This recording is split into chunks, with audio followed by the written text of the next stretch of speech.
Allegedly, this is Wayne's World and Kelly, but Wayne is MIA. Wayne, where are you, buddy? Um, well, we do have Kathy Naughton, who, and I was thinking about this before we did the show. I think about for like 30 seconds before we start how I'm going to do the introduction and everything.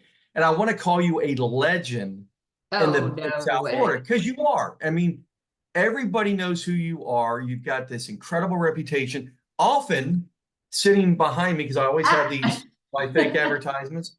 I have this is a gift you gave me years ago, so I'll have my little collection of that Centennial Bank, which she's a proud representative of. So if you need money, although we're not gonna bore everybody about that. We'll probably touch on it a little bit, but we're just gonna talk more about your career. So welcome to the show, to Wayne's World, wherever Wayne is.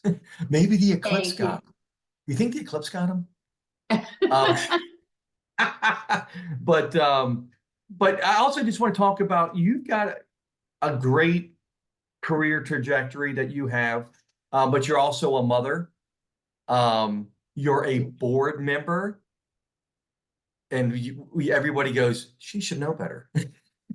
But it's because you care about your property and all kinds of great things. So, there's so many people we want to bring on the show. We're at, like, I don't know, episode 87 or 88. I don't know what it is today. But, your name gets thrown around a lot. So I'm glad that we finally fit you into the schedule and got you on. So welcome. Well, thank you for having me. And I do wear all the hats, but the funny, I think, okay, homeowner, board member, member of the industry as a business partner, prior property manager. But the best hat I think I ever wore in this whole industry was tenant for 5 years when I first moved into this complex before I was an owner and on the board. I think that was the most peaceful time of my life when I was just plain tenant.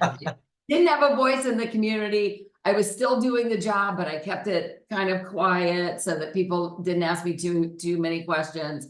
But yeah, that was probably the most blissful 5 years of the last 20. Right. I completely understand. It's funny how when people find out what you do, the neighbors, they like to pick our brains. And sometimes, and we talked about it off camera, it's because they're looking for an ally. And if their reasoning is off on what we think, because always, you and I are in lockstep and thinking what's best for your building, what's best for your community. And they want us to be an ally to go against the right thing. Boy, they're picking on the wrong people. Well, But that's part of being a board member that people want to pick teams. I don't know what right, it is. I don't know if it's just human nature, right? It also depends on the size of the board. I think the larger the board, the more teams start to form. yeah, it's worse when there's 3 teams. Like, If you come have on. 9 or a 12-member board, that's what you end up with, right? It's like this mass behavior and people take sides. Where what I try and always communicate to my board is that we each need to make our own individual blinders on opinion. Then you share those opinions, then you vote, right? Right. So sometimes people are of the same opinion, which is great, but you can't go into it, I don't think, even though I see it happen all the time, with this team mentality of we want to win this side. And I think as the best board members can put the blinders on and come in and make their own decision based upon what they're hearing, how they feel about it. Because I've been adamantly opposed to a few things that have happened around here. And guess what? I am happy to also get voted down under those circumstances, because I want everybody to think independently. Yeah. But as long as they're opposing with at least a decent reason. I had a board member tell me last week, which name will go unnamed. He said, well, it's things that apply to SB 42, their building. And he says, well, it's going to be a lot of money for this. So it's going to be difficult to get the buy-in from the community. I said, you don't have to get a buy-in. This is the right Florida laws now. We have laws in place that not only do you have to do the right thing, you could be held liable if you don't as a board member. But you don't put things out to vote that to the community that isn't, it's something that you're required already do. They don't have a vote. They have a checkbook Well, or and take a loan, that's where they need to be leaning on their association attorneys. I mean, I'm Exactly. telling you, we don't do a thing without me suggesting, because I am not the board president. I always make the suggestion that we run this by the attorney. And 100%. always excellent feedback, because we need guidance. And look, you and I are in the industry. I attend every class I can get my hands on, especially if they're live. I'll do these online classes and stuff, but especially if they're live, interactive, where I can ask some questions. We attend all of this stuff. I don't know everything. You don't know Right. everything. I'm, as a board member, I question every single move we make to make sure it's okay with our association attorney. I may think it's okay. I may just be getting a yep, it's good, right? But I want to hear that, because I may have absolutely. misunderstood something, there's Well, so and that's much what information. the board member asked me, will my association attorney agree with you? I said, absolutely, but it definitely call them. It's funny. I've always, my entire life, I've been fairly anti-attorney. And in our industry, I am so pro-attorney. I think it's so extremely important, whether it's just your association attorney or on my side where I'm doing, I'm mainly dealing with construction. Get that right construction attorney and pay them for what they're worth, and they're worth their weight in gold. And So you have everybody get all of their contracts reviewed by an attorney before they sign? no, I want them written by the attorney. I don't want them reviewed. I want them written by the attorney. By the business partner, you have the attorney put it out there, and then they come to agreeables. Absolutely, and they go back and forth, and you hopefully for good reason. But and we don't want. We always tell our clients, listen, we want to make sure that you're protected, but we also we don't want anything bad to happen to any of the project participants. Whether it's the engineer, the general contractor, architect, whoever it is, we want them to be compensated, but we want to make sure the contractor read very clearly what everybody's responsibilities are and what mechanisms are in place if somebody fails in that said contract. And that's the best way you can protect any project after you define the scope. And I don't want to go down that rabbit hole, but it's extremely important to use an attorney. And this is, I know my friends from back up in DC are going, okay, who's invaded Kelly's body? Because he's Mr. Attorneys. When I battled for custody of my daughter, I represented myself because I didn't think an attorney could do a better job. Pretty good outcome. When I was in court, I kept on saying, this isn't about my ex-wife and I. It's about the best interest of my minor daughter. And that's what I cared about. And that's what everything was. And when you're dealing with your community, it's what's in the best interest of the buildings. It's not what's in the best interest of what somebody thinks that they want or need or don't want or don't need. It's what's the best interest of the safety of the building. That's what we have to all care about. And we had a big wake up call, and we always go back to that. And we go back to that because 99 blinds were lost. And we just can't screw around with this stuff anymore. And fortunately, when they don't have the money, they do have an avenue to you. So we do like to mention Centennial Bank, which is nobody really sponsors our show. And so I do like to mention that every few shows. It's all made up. It's just for fun. It was just, anyway. But I do have an important question. How valuable was it to you as a property manager or a community association manager to do what you've been doing for the last, forever? When you made that transition over, having that understanding of an association and how to manage one, how well does that help you in the banking industry? I think it has been tremendous. And it also made me realize that I'm not the only person that's there to help the property manager. There's a team surrounding, right? And to let the property managers know that we are all there to support and surround them. And to reiterate over and over again, let me come to your meeting. Let them ask me the questions. Because, you know, I get managers that come to me with this. I don't understand how this works. I don't understand how that works. You talk about FDIC insurance. Is that this? Is that that? Let me come to your meeting. Let your CPA come to the next meeting. Let your attorney come to the next meeting. Bring us all together and we'll do a little roundtable. We're all here as your support system. And that took me a while to understand when I was a manager, that I had my business partner people as resources. And the more I did bring them to meetings, the more I learned, the more the boards learned, the more they felt that they were getting value out of the things that they were spending money on, their annual audits, things like that.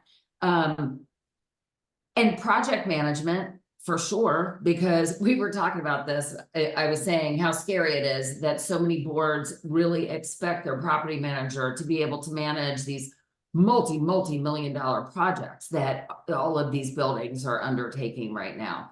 And I have to tell you that I was asked to undertake a few projects that I was scared to death of. And thank goodness I had some good contractors that were honest folks. Because I mean, I had to build some pool house that had upstairs storage for all of the pool furniture in the winter because I was in Atlanta, right? I didn't know the first thing about how to run a construction job. You know, but there was no such thing back then as like project management, get assistance from people who know what they're doing. They had me bidding out all the vendors and things like that. Where now, even just as a bank, if I walk in and I see a manager that's under that kind of pressure to do that kind of thing, I'm like, whoa, wait a minute. This shouldn't be on you. Do you want me to talk to the board? You know, there are people out there that can help your manager get through this process that, you know, are very well equipped to help you with in a reasonable amount of financial investment, because what you spend on a project management company, you're going to make back in what they save you by having eyes on this project that know what they're doing. And without money flying out the window. I participated at Galuppi's for a number of years. And for the people that don't know, Galuppi's is a great place, golf, food, dancing, you can rent it out. And we had these breakfasts once a month. They still have them. And any board member from anywhere can come. But obviously people that are going to be in the Pompano, Fort Lauderdale, Boca area that come to that particular event. And some people came for free food. And then I was always fascinated by some of the vendors, because some of the vendors would walk out as soon as the speaker would start. And it was 2 hours of classes. And they'd go do their thing, whatever, and they'd come back when it was over and they'd give away, you know, a bottle of wine or something. I love sitting in those classes, and I learned so much from so many people. I made a lot of great connections, but I also learned so much. There's one guy, he was married to the woman that run it now, the daughter runs it. And he has a repair business for appliances. And Fred, yeah, wonderful man. And this guy knew so much. And I every year I look forward to his class. And then, you know, you had, you know, insurance people get up there and they talked about stuff. And then, boy, when our friend got up there, and Lisa Magill, and talk about legislation, I mean, there's very few people that deliver as well as Lisa does. And to me, it was 24 hours a year of great information, not to mention the other things that we can go to. And I think it's so important, because you'll see when people ask us to participate in different things.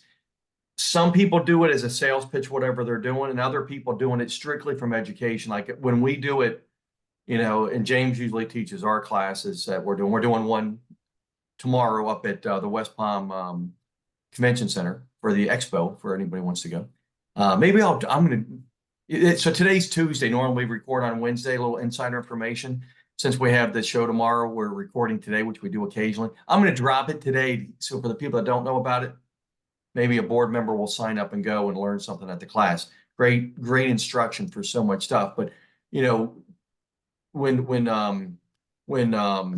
James teaches our class, he's very careful to talk about ownership representation and not LGC. And, you know, and I think, I think a lot of the talented people like yourself, that when you all get out there and you do your panel stuff, it's not about, you talk about banking. You're not talking about just do business with me. You've got plenty of business. 100%.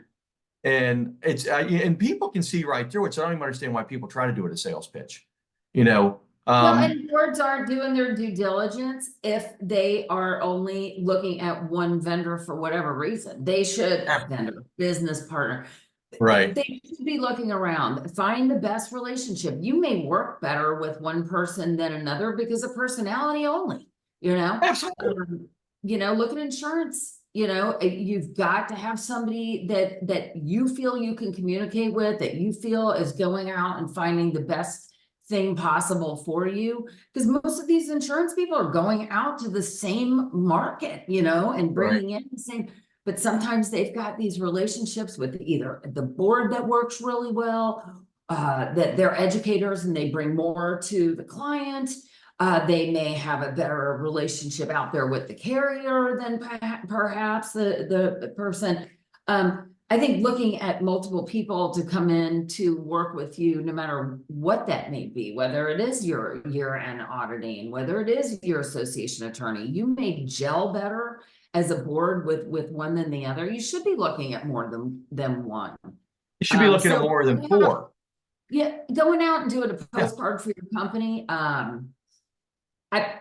It's not the most enjoyable thing for me to watch either. It's not. Right. I'd rather see somebody who really wants to give me great information. And I have to say, our CAI chapter offers a lot of opportunity for that. We used to have a lot more, I guess, with the breakfast. I'm kind of hoping, you know, maybe something like that comes back, because it seems like we're doing a lot more of the educations outside of our CAI program. But you know, I'll go to whatever so I can, you know, pick up on whatever, and I encourage boards to do the same.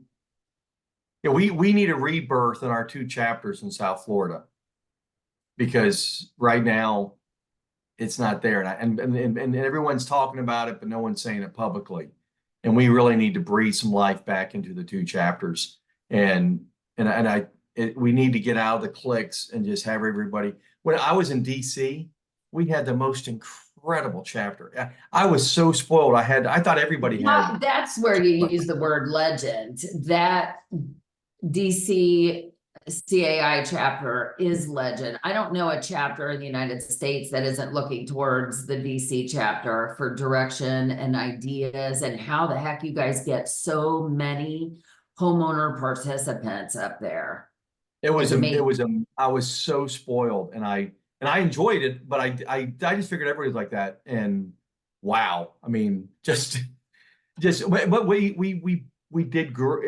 weren't money motivated. We weren't, it seemed, it wasn't like it was a money grab for God knows what. It seemed, and then we would sell out everything. We had a breakfast, so we had to be there in January. Miserable weather in DC in January. It's like 33 degrees, rainy and cold, but it's not cold enough to be pretty snow. And I think the breakfast like at 7 o'clock in the morning, they'd get like 300, 350 people. And they'd get these incredible speakers. The pleasure of having board members that also own in DC that have participated in that chapter. And they are some of the best board members I have ever had. They're educated. They go to, you know, all of the educations. They are such good board members to their property managers. They appreciate, and they insist that their property managers, every one of them that I know down here, have CAI credentialed managers on their properties. And guess where those managers go every year in May? On the board's dime, to the CAI National Conference, right? To keep learning and participating in the industry. They are really agreeable to that. They're very active members of our CAI chapter in Southeast Florida, because they want their board member or their property managers out there getting educated and bringing that information back to the community. So whatever Absolutely. they have working, the mojo of getting all of the participation that they get in that DC chapter, everybody would like to have a Yeah. clue of how to do that down The here. expo's on a Saturday and they take up the DC Convention Center and it's incredible. And I loved working on a Saturday because it was such a great event. I went to what 4 or 5 years ago when in Orlando, I went to the national convention and I knew more people there than people from South Florida because everybody from DC was there. And every 2 minutes I'm running into somebody that I was up in that market with. And it just I can't say enough. I would love to see a rebirth. But once again, we need unfortunately, we need board members like you to come, back and show how it's done. And you know what? There's a time for everyone, right? And I'm I excited know. for them to get more board members. Look, I think total, honestly, I think it was like 14 years that I was participating on that Right. board. I mean, I just sat out as long as I needed to. And you know what? That's great for a while, right? But new people, new ideas. The one thing that I have seen with Southeast, they've got a lot of these what do they call them? Young professionals group that has started doing some events, and they're getting a lot of the younger managers out, which is fantastic. Love that. Absolutely. If they're starting out as a manager in their 20s, there is so much out there for them to learn. And by the time they're in their 30s, can you imagine how They'll be cracked bulletproof. they're going to be? And so for them to participate and say, hey, this is what we want to see, which might be completely different than the stuff that I wanted to see education wise or mix and mingle wise or whatever. I think there's a time for new people to come in and re-energize. So But I we need legends to be mentors as well. well, we're all still here. Yeah. We're all still hanging around, and We got I got excited the other day. I did look at the Southeast calendar and put a few things on my calendar that are, things that I'm looking forward to attending. So, I think that we'll just have to rebuild and see what's going on down there. I have really good vibes from their new executive chapter director. His name is Joe. Very, very receptive when I've sent him emails and things like that. And I sat on a few educations where he does, the MC part, very, very good. So I've got, good hopes for the Southeast chapter. I'm not participating as much in Gold Coast as I used to. Just right. obviously as a business partner, even though it's my backyard for where I actually live, for business partners, gotten a little pricey for me to say, hey, it's not really the area that my market. I just want to kind of go and visit with everybody, but the tickets are blank. There's Right. not very many things that I've seen on their calendar that I can, really participate in that makes sense financially for the bank, right? Yeah, and it's frustrating because you want it to be better. And there's only so much time in a day, and there's only so much we all can do. But we need some people to step up. And to me, because I came from such an incredible chapter, and I don't want to sit there and keep comparing it. I want to sit there in a couple of years going, wow, look how Southeast and Gold Coast are flourishing. And, I think one of the biggest things that they did in DC, from my observation, is you had a lot of great attorneys that were putting in the time. And they're a great draw. I mean, they just are. And you know what? In looking back on some of the years that we really had a big, big following, especially in Southeast, that was the case as well. And actually Gold Coast, thinking about it. Right.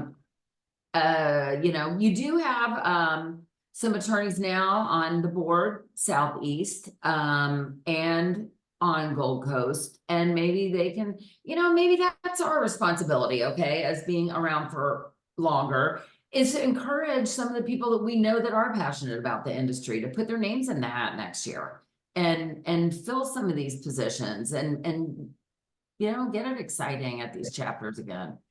So we're spitballing right here. And I'm sitting there thinking, one of the things that I didn't participate in, I regret that I never did, was DC chapter had a leadership program every year for 5 days, and they'd go to Southwest Virginia and have this 5 days of conferencing, and just a brilliant move. And it's one of those things every year I said I was going to go, and every year I didn't sign up. I wonder if we could get a group from here. I wonder if we could buy into their event. Just a thought. I don't know. I don't know if it's possible or not, but if So we how could, did they find participants? Did the participants pay 100% their own way? How did they structure well, that? you know, they did, or their companies did, whether they were vendors or attorneys or CAMs or whatever. And then some, you know, a big thing up there, a lot of your communities supported their CAMs on stuff like that, so they would pay for it, which, you know, but I always want to be careful on what I say. Because I don't want anybody ever leaving this beautiful market to go up to DC to work. But boy, what a great place to be a community manager. Mm-hmm. The level of respect, and I think it's getting better here. I'm just not blowing smoke. In the last 5 years, I've seen a lot of communities. I was just at a property. Matter of fact, I got a text from the property manager as we've been talking, because like I keep getting all these notes coming in. I'm sure you're getting them too. And that particular property, when I was walking around doing a tour of the property with a couple of board members, they were saying how great she was and how they want her to stay forever. And, you know, because sometimes, you know, we hear things that I just are, you know, wow, you know, you shouldn't have to walk on eggshells being a community association manager. You should be able to do your job. Mm-hmm. And you shouldn't have to be living. And the ones that I see down here that flourish the best are the ones that go, you know what? I'm going to do a great job, but I'm not going to be beholden to somebody on the board or the board president and jump for them. I'm going to do my job. And if they like it, great. And if they don't, there's plenty of other places that will hire me. And it's almost like that's the attitude you have to have. I would rather it be where people just embrace who they have if they're good and treat them well and help them with their career. I think that, you know, regardless of where you are, I've spent thousands and thousands of dollars a year my entire career, which is way too long, of books or seminars or classes or anything that I can do to better myself in my life. And a lot of times what helps me in business helps me personally as well. So I don't think it's always, I think sometimes if you give a CAM a free ride to something, they don't respect it as much either. So, you know, it's kind of, there's a two-way street there as well. Well, Make to sense? that point, the CAI designation program is pretty fantastic.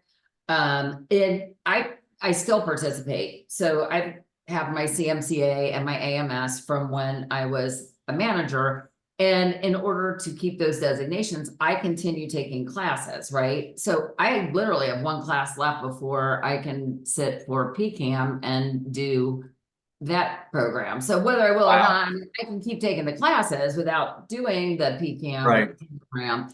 But I was just thinking, hey, I've got one more year before I need to do another class for another 3 hours to recertify one of my, and I enjoy those classes. I like staying in them. I learn something every time.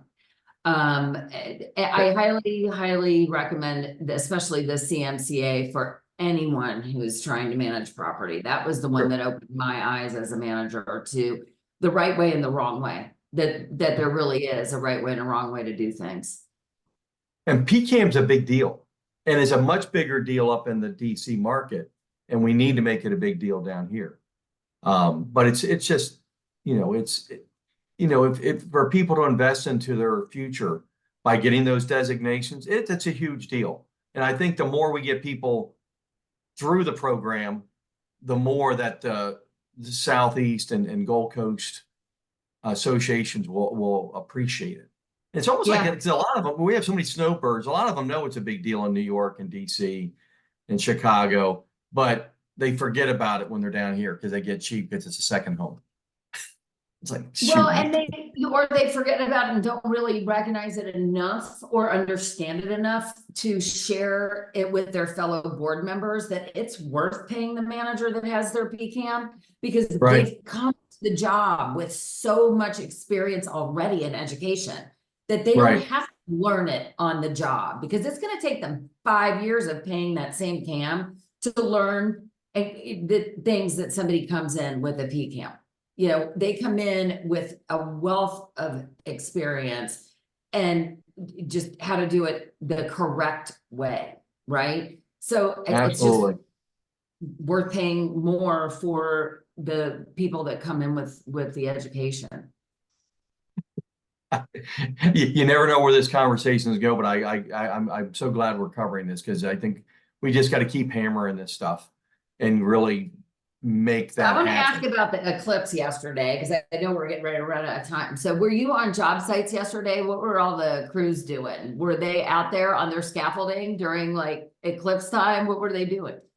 I did not get away from the office all day, so I was not on any sites, and I wish I was, but I did see a lot of people posting last night, Right? and it was interesting. And I did get, I'd like to let someone let me wear their glasses, and I got to see it, so I'm glad I did, because I brought back memories from when I was a kid and we did it.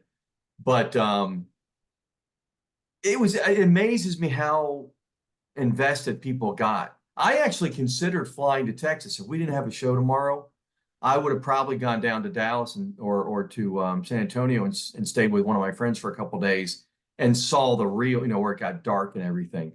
And then I I'm grew like, up in Ohio, and all of my friends, yeah, they had total. I mean, one of my best friends is a teacher. They shut the schools down. They had like big field parties, and everybody right, was like laying in the grass with their glasses on and having a blast. I was like, wait a second, I kind of went outside and looked at the shadows and, but, right.